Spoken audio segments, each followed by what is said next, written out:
இந்த மனோ தத்துவம்னா. அதாவது ஒவ்வொரு ஓவியங்களும் மனோ தத்துவ ரீதியில் தான் இருக்கும்.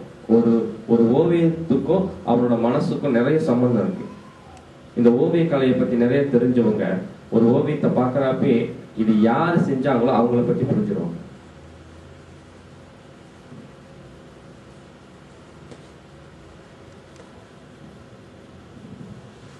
அடுத்த கேள்வி, யாரெல்லாம் இந்த மாதிரி ஓவியங்களை வரையலாம்? யாரெல்லாம் வரையலாம்? எல்லாருமே வரையலாம். எல்லாருமே வரையலாம். யாரு என்ன வச்சிருக்காங்க அவங்க எல்லாருமே வரையலாம். எல்லாரும் சாப்பிட முடியுது இல்லையா? கையை தானே நம்ம வச்சு எல்லாருமே சாப்பிட்றோம். அதே மாதிரி யாராருக்கெல்லாம் கை இருக்கும் அவங்க எல்லாம் வரையணும். இன்னைக்கு நான் பார்க்குற இடத்துல கையில்லாதவங்க காலையில் கூட ஒரு பேனை பிடிச்சி வரையறவனா இருக்காங்க. அதாவது ஓவியம் என்னன்னா உள்ள இருக்கிற ஒரு உணர்வுகளை அப்படி நம்ம செயல்படுத்துறது. சில பேர் உள்ள இருக்கிற உணர்வுகளை அவங்க என்ன செய்வாங்க, பாடலாம் பாடுவாங்க, அதாவது வார்த்தைகளா பேசுறாங்க, கவிதை எழுதுறாங்க. சில பேர் சில கற்பனைகளை வச்சுட்டு அது கதையா எழுதுவாங்க. சில பேர் என்ன செய்யறாங்க, அதை ஓவியமா மாத்துறாங்க. புரியுதுங்களா? ஆனா ஒரு விஷயம் என்னன்னா, மொழி அறிஞ்சவங்க மட்டும்தான், இப்ப கவிதை ஒருத்தவங்க எழுதுனாங்க, தமிழ்ல ஒரு கவிதை எழுதுறாங்கன்னா அது தமிழ் படிச்சவங்க மட்டும்தான் அதை உணர முடியும். ஆனா ஒரு தமிழன் ஓவியம் வரைஞ்சான்னா அது எல்லா மொழி உள்ளவங்களும் எல்லா இனத்தோடவும் அதை உணர முடியும். கண் இருக்கிறவங்க எல்லாருமே அதை பார்த்து ரசிக்க முடியும். அப்ப இந்த இடத்துல என்ன பார்க்கறோம்னா, கண்ணு ரொம்ப அவசியமானது, ஒளி, வெளிச்சம். ஆக இந்த வெளிச்சத்தை தான் நம்ம இன்னைக்கு சொல்லிக்கிட்டு இருக்கோம். ஒரு ஒரு வெளிச்சம், அந்த வெளிச்சத்துக்குள்ளார பல வரணும். இருள், மருள், அருள், ஞானம். இருள், மருள், அருள், ஞானம்.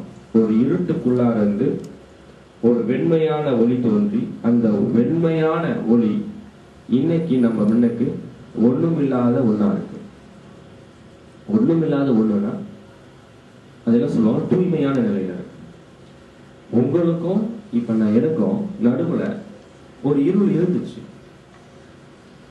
ஆனா அந்த இருள் விளக்கப்பட்டு வெண்மையா மாறி, அந்த வெண்மையை விளக்கப்பட்டு இப்ப எப்படி இருக்கு, வெளிச்சமா இருக்கு. இது நீங்க நேச்சுரலே நீங்க பார்க்கலாம், அதாவது இயற்கையை பார்க்கலாம்.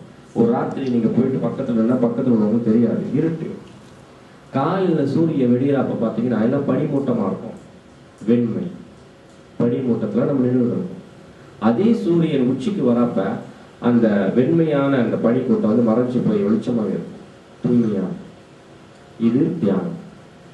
நமக்குள்ள இருக்கிற இருளை நம்ம அகற்ற ஒரு முறை. நமக்குள்ள இருக்கிற எண்ணங்களை நீங்க தாளில் எப்ப நீங்க வெளியாக்குறீங்களோ, இல்ல செவத்துலையோ, இல்ல ஏதாவது ஒரு இடத்துல வெளியாக்குறப்ப நம்ம கிட்ட உள்ள எண்ணங்களை எல்லாம் தூய்மை அடையும்.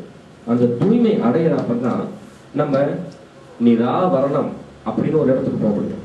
ஸோ எல்லாம் என்ன சொல்றாங்க, நிர்வாணம். நிர்வாணம் நிர்வாணம் நிர்வாணம்னா ஆடை இல்லாத நிர்வாணம்.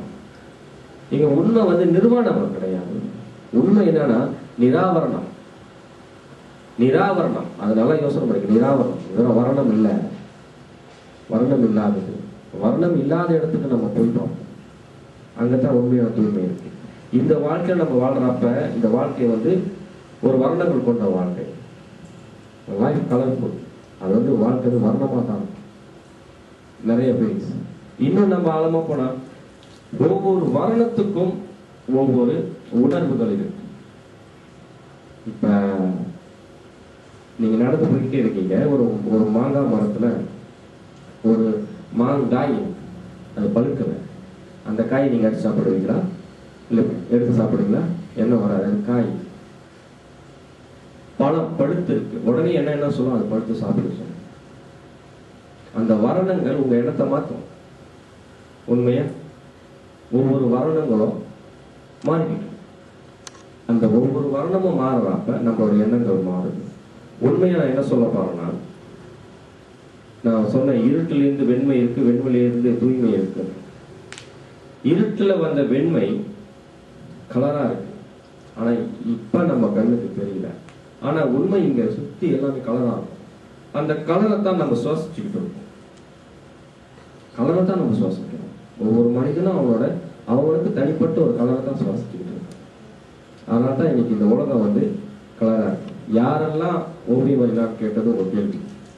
யாரெல்லாம் ஓவியம் வரையலாம், யார் யார் எதை ரசிச்சு அதை மற்றவங்கள்ட்ட கொடுக்கணும்னு நினைக்கிறாங்களோ அவங்க எல்லாரும் ஓவியம் வரையலாம். எல்லாரும் எழுதுறாங்க, எல்லாரும் படிக்கிறாங்க, எழுதுறவங்க எல்லாமே ஓவியம் வரைய முடியும். அவங்க தான் தன்னை பிரிச்சுக்கிட்டாங்க. என்னால மட்டும் ஓவியம் வரைய முடியும், இல்லை என்னால் எழுதத்தான் முடியும் அப்படின்னு அவங்க தான் பிரிச்சுக்கிறாங்க. யார் ஒருத்தவங்க பொறுமையா இருந்து ஒரு வேலையை சாதிக்கணும்னு நினைக்கிறாங்களோ அவங்க ஓவியர்களாக மாறும்.